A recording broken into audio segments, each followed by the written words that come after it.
Hi, everybody. I'm Brittany Lewis, a breaking news reporter here at Forbes. Joining me now is 2024 presidential hopeful and North Dakota Governor Doug Burgum.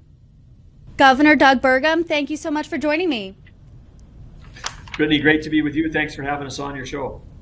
Of course, you entered a very crowded presidential race filled with a variety of Republicans. So my first question for you, why do you want to lead our country? Well, two things. On the why part, very easy, which is we think there's an opportunity to improve the life of every American, and we can do that by unleashing the best of America. And how do you do that? We focus on three things. One is the economy. Second is energy policy. Third is national security. And we don't just need course corrections. We're going 180 degrees the wrong direction under President Biden on the economy, whether it's taxes, spending, inflation, interest rates. These are things that are crushing every American. On energy policy is what really led Putin to invade Ukraine. If we didn't have all of our allies in Western Europe dependent on Russian energy, we probably aren't in a war in Ukraine right now. And of course, we had the Secretary of State Blinken was in China, talking with China and really kowtowing to China. And then we've got China's the largest importer of oil and gas in the world, over 10 million barrels of oil a day. And I don't even know if energy was on their agenda. And the U.S. has an opportunity as an energy superpower to actually be have an opportunity to play the role that we've played in the world since World War II, which is creating the stability, which is the thing that drives the economy, which is what improves national security. And national security includes border security, and of course the Biden administration failing on that as well. 110,000 overdose deaths in our country in 2022. I mean, you're talking every single day, hundreds and hundreds of people dying. That's a statistic. But if you're a family that loses a son, a daughter, a friend, a neighbor, to an accidental overdose because of the fentanyl that's pouring over the southern border, that's something that needs to be done.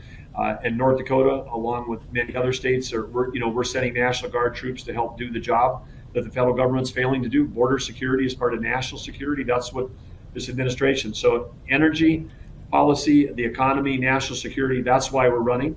And we're excited to be in it. And when you say a crowded field, when I was in the private sector, if we were posting for an important position and only 10 or 12 people applied, you might say maybe we should repost. There's not enough candidates. So we think competition is good, and for the Republican Party, it's good for our country and for a job that is one of the most important in the world.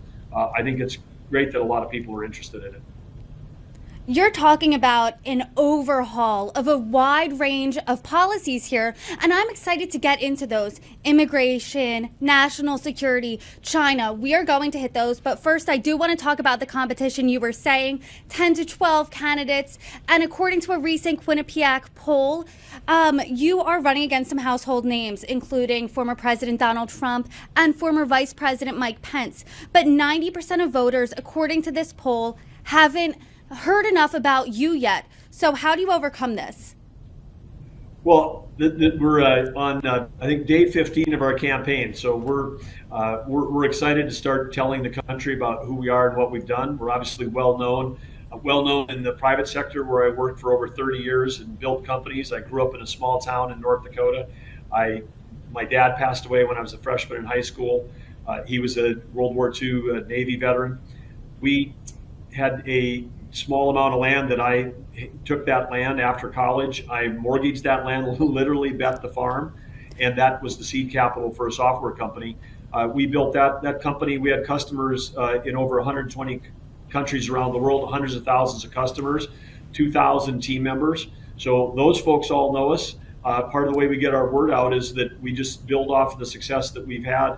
And of course, we're up on the air in television in Iowa and New Hampshire right now. That started this last week, so people are getting a chance to get us know us there. And then we're going to be hitting the ground hard. In Iowa, we'll go to all 99 counties. We're going to campaign hard. We're going to be all over the state of New Hampshire, and people will get a chance to really find out who we are. And most importantly, you're on Forbes Newsroom here, so all my viewers get to see you and all your platform points. But the front runner of this race is Donald Trump. And earlier this month, as you know, he was indicted over his alleged mishandling of classified documents. Do you think the former president's handling of classified documents could impact our relationship with allies or world powers in general? Well, I think it's not just President Trump. I mean, we've have at least had reported that Vice President Pence, President Biden, we know that Hillary Clinton with the email server, President Trump. As someone's coming from tech, I'm like, do we have a document management problem?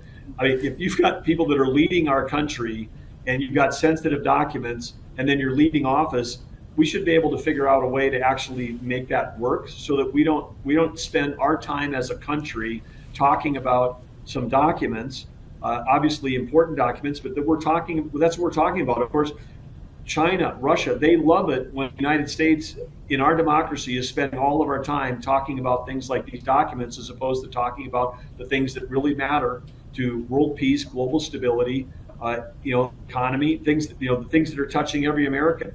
So, again, I part of is how do we run this country in a way where we aren't distracted by things that are just basically small operational details. The CEO and any chairman, I've been CEO and chairman of companies for over 20 years. All of those companies have got confidential documents that are, that are important to those companies. Now we're talking about national security documents. We should have the best documents management processes of any country in the world. I mean, we're the leading innovation, leading tech company in the world. So it's kind of mystifying to me that somehow we're talking about this thing and we're not solving the root problem going forward. In our administration, we will make sure that we've got document management nailed and that nobody ever has to talk about it again so that we can actually talk about the things that matter to us and our allies. I mean, this administration is buying energy from our adversaries as opposed to us selling it to our allies. That's what we should be talking about. I know that you said this was a small operational detail, but those photos released from the unsealed indictment were pretty damning. They show boxes of documents in a bathroom, in a bedroom, in a ballroom. So let's say you saw the way these documents were kept from a former foreign leader. What would your reaction be? Well, I think, again, here we are, Brittany, we're still talking about documents. When a leading executive leaves office in the United States, there ought to be a process, a team, a checklist, barcodes, something so that we never even find ourselves in this situation. I mean, this is totally a manageable operational thing. And the fact that we're, wrapped around the axle talking about this, any minute we're talking about this, the Chinese, who were in a Cold War, we're in a Cold War with China, and we're actually at war with Russia. We just haven't sent troops yet. We're sending material, we're sending funding, we're sending advisors, and of course, and then we put sanctions on Russia and we lower their price by 20%. So what? So they can sell all their oil and gas to China. So, our sanctions are actually allowing China to buy energy below the world price while we pay full price. I mean, that's what we should be talking about, is the things that are actually affecting us. High energy prices affect every consumer, anybody who drives to work, anybody who buys a product. Inflation is cutting into everybody's buying power, and we just have to get the conversation back on the things the federal government is supposed to do. And then these little operational things, I'm the only person who's been in technology and in software and has been a governor that is running for this office. These are things that we won't have to talk about when I'm president, because we'll be talking about the things that matter in this world. Let's talk about those things that matter, because there are a litany of issues coming up that Americans really care about. You said something that really struck me. You said we are in a war with Russia right now. Under a Burgum presidency, what would your relationship with Vladimir Putin look like? Well, I think we have to get back to the position of operating from strength. And of course, the U.S. economy is over 10 times the size of Russia. The one thing they have that allows them to do what they're doing is energy. When they get all of Western Europe, our allies, the people who, fathers and grandfathers of Americans fought and died in Western Europe to free Western Europe, and then we develop a policy where, get all of your energy from Russia, create dependence on Russia, and then he can act at will. I mean, we have to have economic statecraft that goes along with our diplomacy, that goes along with our military force, because it's not about us just having a bigger defense budget. It's about us actually having secure supply chains and us being the energy powerhouse that provides energy to our allies. When I was on a trade mission in Japan in October, while we were there, North Korea shot a missile over the top of the island. And of course, that's concerning, but here's 126 million people at one time before China passed and was the second largest economy in the world. And our biggest ally and our biggest trading partner, important ally since World War II with the United States, and they import 100% of their oil and gas. And they can't get oil and gas from the United States because we can't build a pipeline to the West Coast. Common sense, complete common sense. If we want to be energy independent, we should be supplying it to all 50 states, and we've got the capacity to supply it to our allies. And if we did that, China and Russia wouldn't have the leverage over us we do. China wouldn't be building, a base in Cuba right now, like the Russians did in the 1960s, if we had any kind of strength in our foreign policy. And strength in foreign policy is always tied to economy and energy policy. Let's keep talking about China because China continues to be an escalating issue. Ray Dalio was at a Forbes event last week and he said this about China. The relative position of the United States has declined and the relative situation in China has risen. And he wrote in April that he believes the U.S. and China are, quote, on the brink of war and beyond the ability to talk. Do you agree with him? Do you believe the situation between the United States and China is that dire? Well, we are in a cold war. The Biden administration is just not saying that, but we are. I mean, if you look at all the criteria of what that, whether it's spy balloons coming over our country, whether it's the spy base in Cuba, whether it's some of the economic warfare, whether it's fentanyl that's being shoved into our country over the southern border that's manufactured in China, add all that up. Stealing. When I was building this software company, tiny startup, into a world-class company. In 1989, on my first business trip in China, I went into a street market, and there, Great Plains software was being sold for $1 a disc at a time when we were selling it for $5,000 a module back in the United States. We weren't even selling internationally, and they were already pirating all of our software. So my entire career, I watched China steal all that IP. So whether it's spy balloons stealing our technology or cyber wars, as a state, we're getting attacked every single day by state-sponsored cyber attacks. North Korea, Russia, Iran, China top the list. They attack assets, they attack our cities, they attack the state, they attack our school districts, they attack our tribal nations. And we've really beefed up in North Dakota our cybersecurity, but the Biden administration isn't providing the support they need, from a defense standpoint. So cyber war, we're in a cold war with China. Yeah, the situation is dire. And then when Secretary Blinken goes to meet with them, and we don't talk about energy policy because the Biden administration policy is basically, let's shut down energy development in America. Let's go all electric. Oh, where are we going to get our batteries? We'll buy them all from China. Well, where's China getting their rare earth minerals? Well, they're getting from their Belt and Road Initiative, where they're tearing up countries like the Congo, where you got to move 500,000 pounds of earth to get enough rare earth minerals to make a battery that we buy to put in an electric car, so someone thinks that they're actually helping the environment. If you care about the environment, you would want to have every ounce of energy created in the United States, because we do it cleaner, safer, smarter than anywhere else in the world. And if you said, hey, EVs are the answer, well, then we're trading OPEC for Sinopec. And then we would have our dependence on the country that is actually one of our greatest adversaries. So again, none of it makes any sense. But I agree, there's a real threat.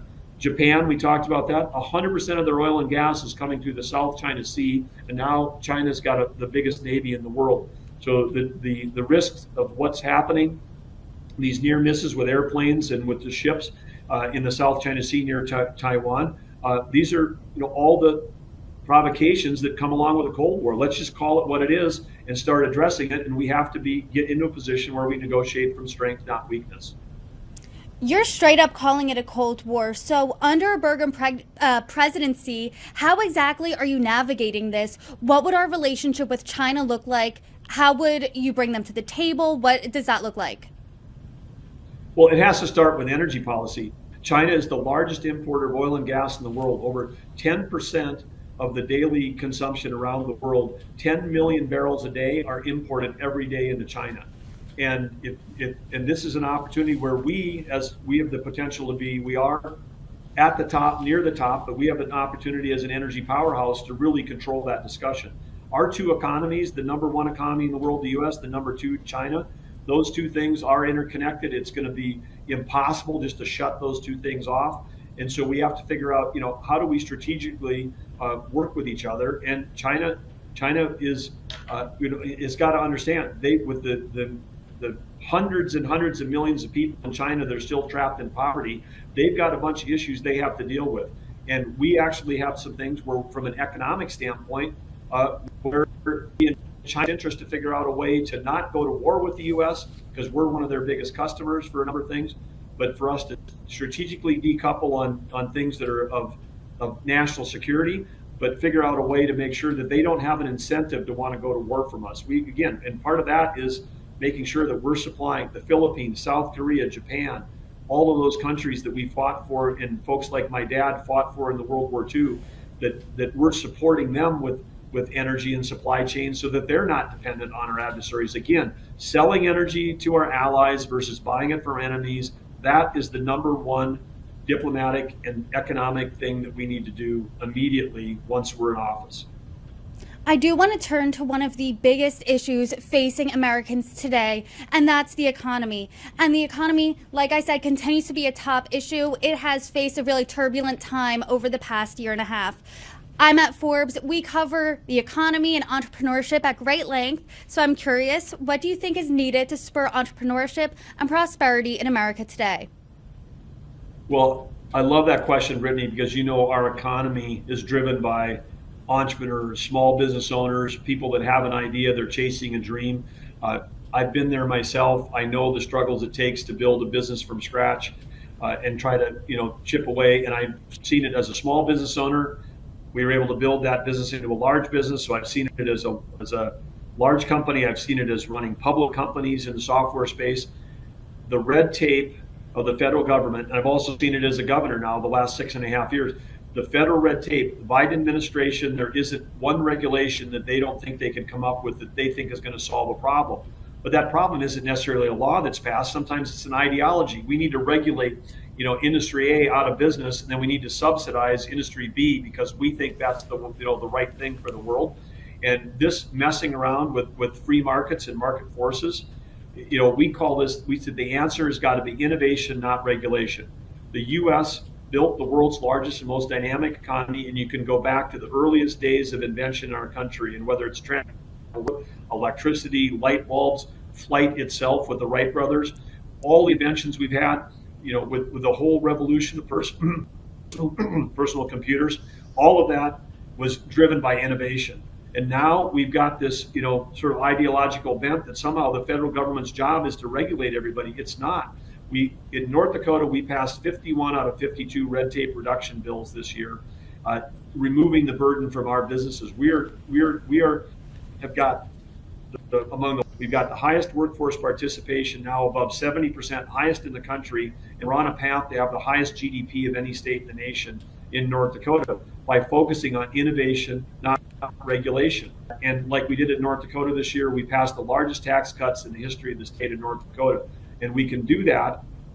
When I took office, we cut general fund spending by 27%. We cut $1.7 billion out of a small state budget our first 4 months in office, and all the trains kept running on time.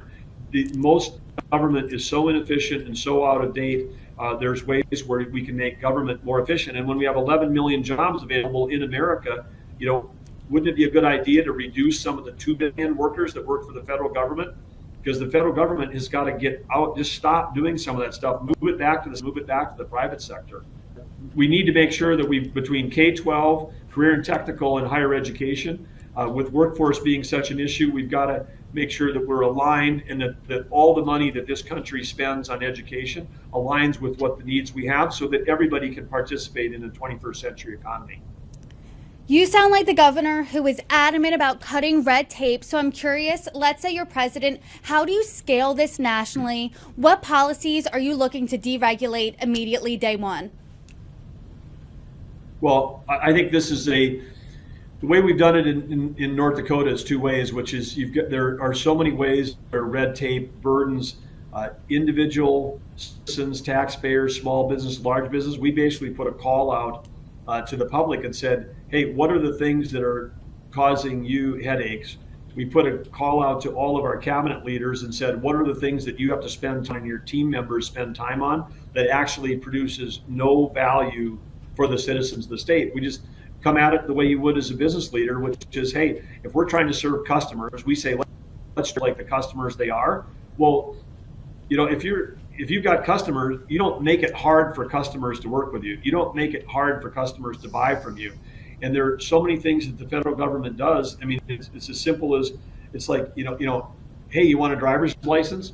Well, great, we need to build a bigger waiting room because, but maybe you can get a number or take it, wait in line and speed up the process that way. No, how about get the whole thing online and people renew their driver's license without having to drive 2 hours to a city, to a government office that's open only 9 to 5? How about 7x24 digital response on the way we interact with citizens? Within the past year, inflation has hit 40-year high. People have been really anxious at the grocery store, as you know. I'm sure your constituents have as well. Last month, the Federal Reserve found the sense of financial security in U.S. households has shattered over the past year. So if you're president, how would you restore that sense of financial confidence in Americans? Well, it's great that you're bringing up inflation, because when we talk to families that are, trying to make ends meet, and they're told, the Biden administration puts out a cheery report and says, hey, inflation is half of what it was last year. That's like telling somebody, look, you got a pay cut of 10% last year. You should feel really good about your 5% pay cut this year. Because for a family trying to make ends meet, when you lose 5% of your buying power, it's like losing 5% of your income. It's like getting a pay cut at work. And of course, then the Biden administration, they play with statistics, and the inflation number does not include food or energy. What do working families need? They need to put gas in the car to drive to their jobs or their second job, and they've got to put food on the table. Those aren't even included in these cheery numbers of, we got inflation down to 5%. They exclude that. I know as a governor, this spring, when we were taking all the federal money that got printed and shoved out to the states under this infrastructure piece, when we were building roads this spring, all the bids that we got back, they weren't 5% higher, 10%. Road building projects back at 30 to 35% above what we thought they would be. Well, if you're a state, you don't go, okay, it doesn't pencil out, I guess we're not going to build roads this summer. We're not going to do any road construction. No, what you do is you end up building 70 miles of road instead of 100 miles of road.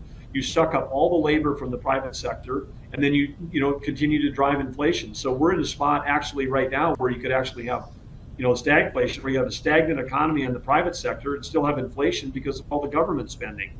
And Biden administration is, celebrating these ribbon cuttings around the country, and it's actually creating economic havoc with the private sector. I mean, we could see housing dry up because of the high interest rates. We could see, apartment construction. When you have less supply, you're going to have higher prices for rentals. You're going to have higher prices for home. And so, like I said, what they're doing on the economy, completely backwards. And we start with cutting red tape, start with reducing spending, do the things that we need to do to get inflation under control so we can get interest rates down, and then reduce the size of the federal government, move that power back to the states, and the states can move it back to the locals. We can right-size government in this country. I'm from Pennsylvania. When I go home, a lot of the things people tell me, my eggs are too expensive, groceries too, feed my family, it's just too much. So what would you tell those people if you were president? How are you reducing those prices so people feel the impact immediately?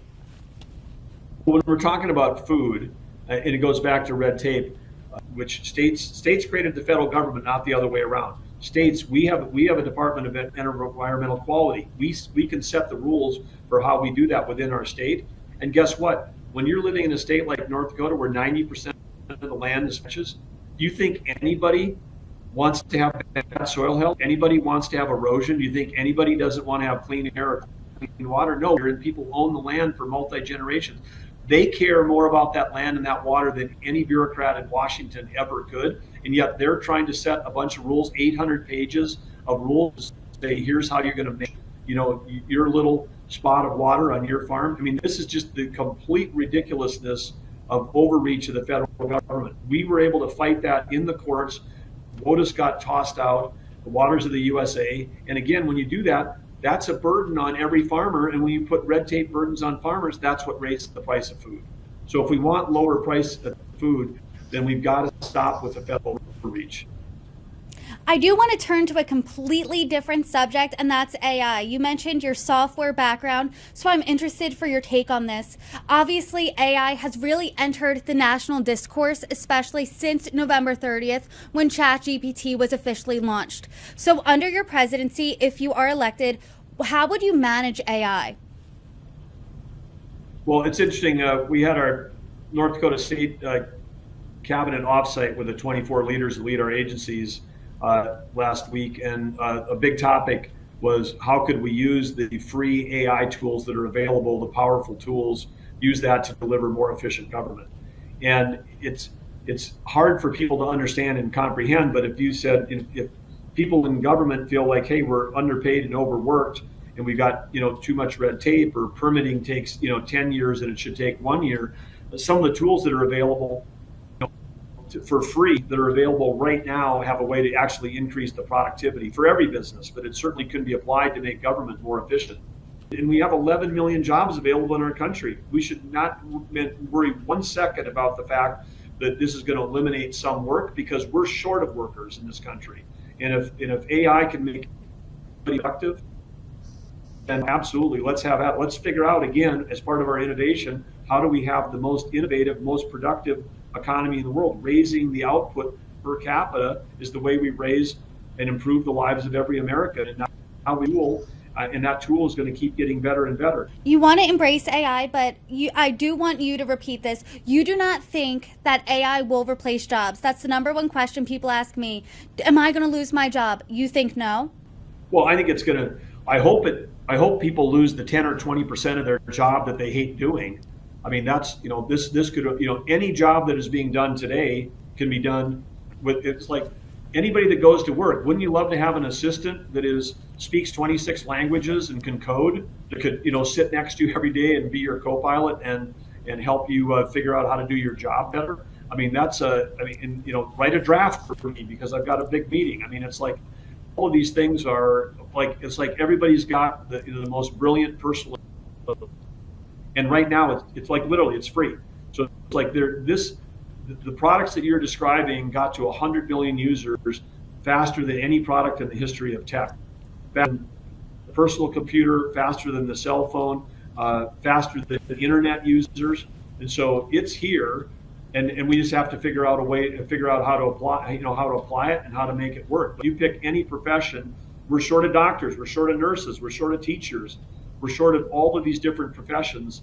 That all of those jobs could be free up some of the drudge, more patient time, give them more student time, give them more anything time.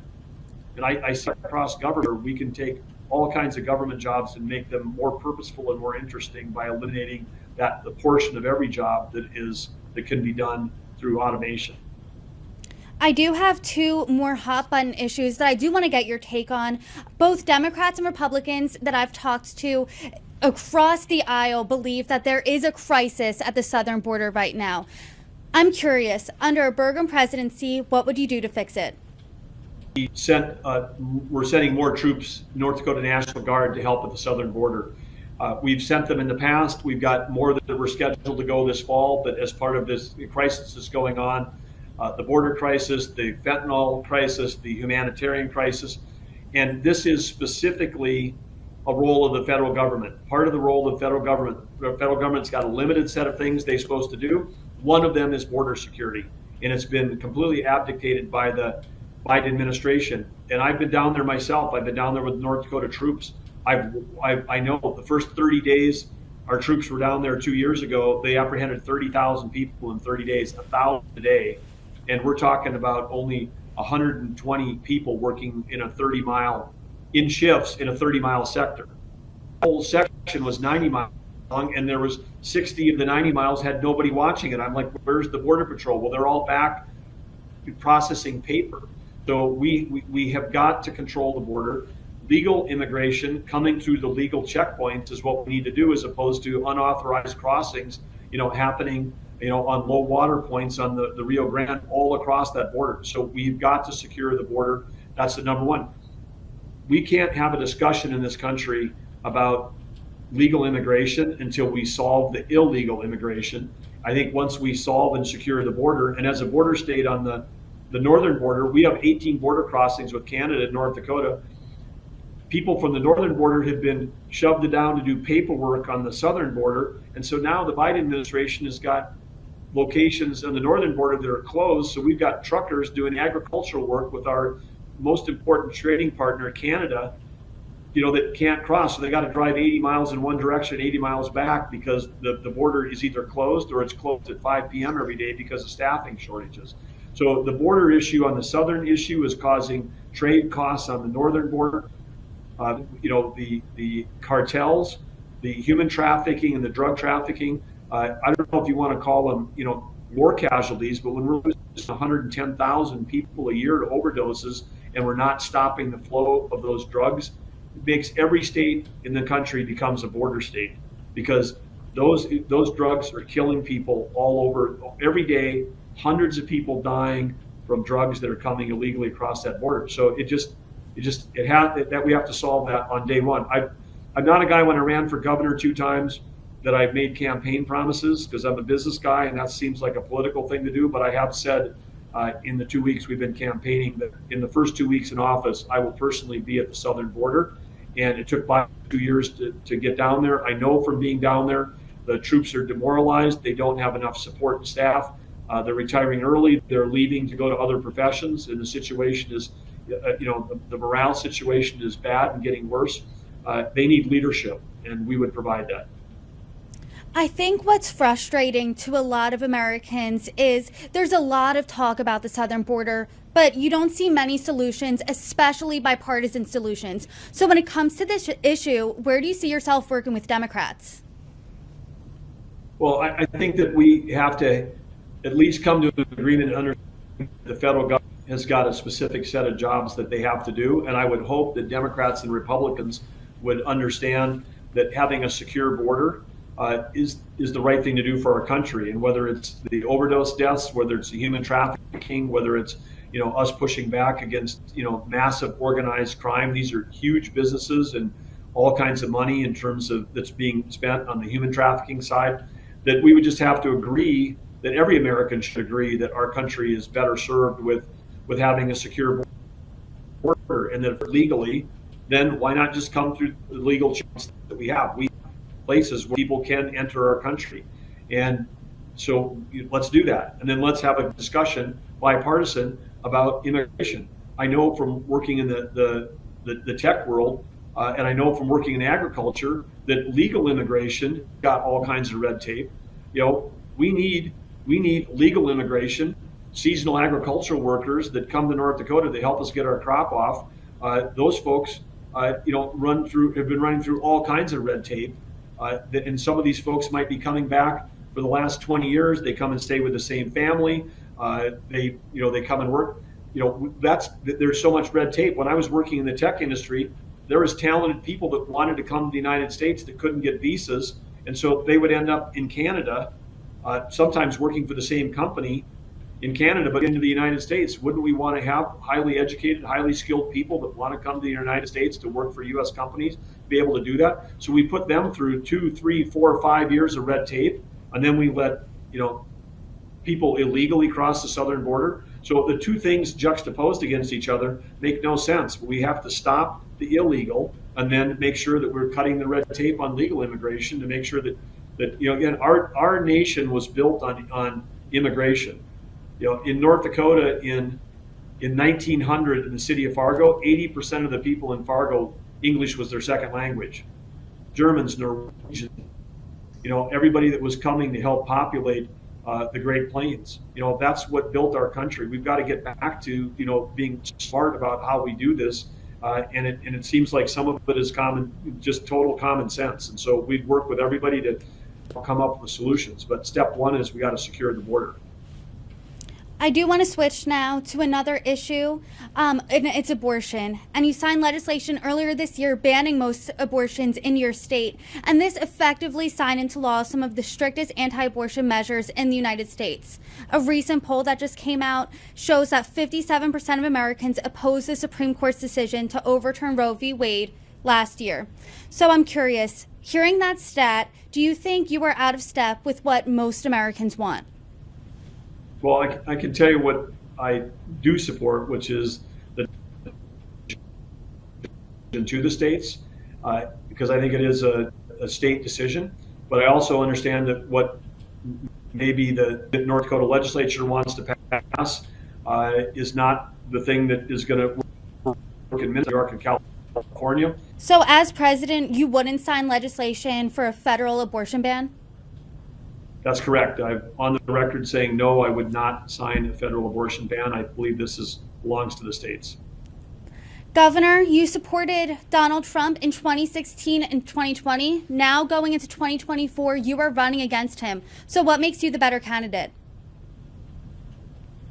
Well, I think that voters are going to have to decide that, and they'll start to make that decision next February. And I think, again, when we think about the things that were the challenges and the priorities, when we think about how technology is changing every job, every company, and every industry, having a technology background, having been a small business owner, having had an opportunity to build and scale global businesses, these are all things that we want to share our story with the voters. And we know that we've been, had remarkable success.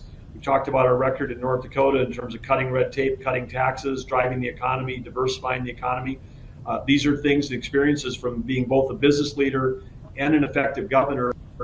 I understand directly how federal government can affect you when you're a governor. So again, in all those roles across my life, but I think importantly, one thing is, when I grew up working on the farm, working at the grain elevator, working on the ranch, working at chimney sweep to help pay my way through college, these are some of these could all be on the episodes of Dirtiest Jobs. It wasn't until after college that I had my first job where I took a shower at the beginning of the day instead of the end of the day. And I think I can really understand what, that Americans, our country's been built on hard work. It's been built on people that get up and do the jobs they have to do. And I understand that. That's how I grew up. And I think, again, having somebody in the White House that understands the changing economy, understands how dynamic the world is, understands the role, but also can relate because of where I've come from the small town roots, the small town values and the work ethic. I think that's this is part of what America is having somebody in the White House that can relate to every American and the challenges that they're going through. Governor Doug Burgum, I really appreciate you coming on here, really breaking down all of the issues that Americans face. You're welcome back anytime. Thank you for joining me. Well, thank you. Really appreciate it. If you want to learn more, we'd love to have them go check us out at dougburgum.com.